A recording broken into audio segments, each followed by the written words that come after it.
آج کا وظیفہ ان لوگوں کے لیے خاص ہے، خاص کر ان طلباء کے لیے جن کا پڑھائی میں دل نہیں لگتا، سبق یاد کرتے ہیں بھول جاتا ہے یا بالکل یاد ہوتا ہی نہیں ہے۔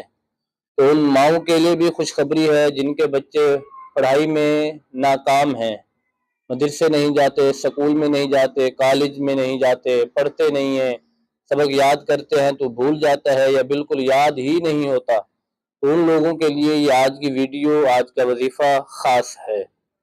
آپ نے جب بھی کوئی کتاب پکڑنی ہے، سبق یاد کرنا ہے، تو آپ نے سب سے پہلے سورہ علم نشرح لک صدرک، اس کو 41 مرتبہ پڑھنا ہے۔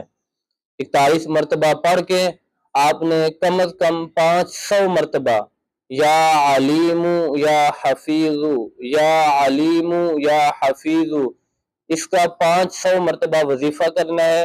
وظیفہ کرنے کے بعد آپ اللہ تبارک و تعالی کی بارگاہ میں دعا کریں، انشاءاللہ العظیم آپ جو بھی سبق یاد کرو گے وہ کبھی نہیں بھولے گا، اور یاد بھی جلدی ہو جائے گا اور کافی دیر تک یاد رہے گا۔ تو یہ وظیفہ کریں انشاءاللہ العظیم۔ ان ماؤں کے لیے بھی یہ خوشخبری ہے جن کے بچے نہیں پڑھتے، تو مائیں بھی اپنے بچوں کے لیے جب بچے چھوٹے ہوں تو یہ ان کے لیے وظیفہ کر کے ان کے لیے دعا کر سکتی ہیں۔ اپنے بچوں کے لیے وظیفہ کریں اور بچوں کا نام لے کے آپ دعا کریں کہ اللہ تبارک و تعالی ہمارے بچوں پہ کرم اور رحم فرمائے، ان کو سبق یاد ہو جائے، تو انشاءاللہ العظیم اللہ تبارک و تعالی ضرور فضل، کرم اور رحمت فرمائے گا۔